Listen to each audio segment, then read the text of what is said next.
ভালো আছেন নিশ্চয়ই। আপনার তাই মনে হয়? কেন মনে হবে না? এখন তো আর আপনাকে কেউ ডিস্টার্ব করে না, তাই না?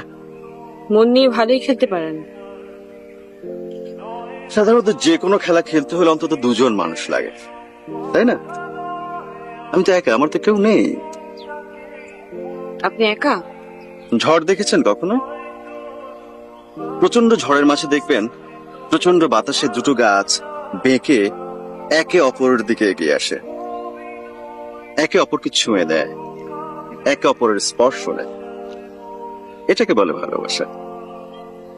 ভালোবাসার ক্ষেত্রে শুধু একজনকে না, এগিয়ে আসতে হয় দুজনকে।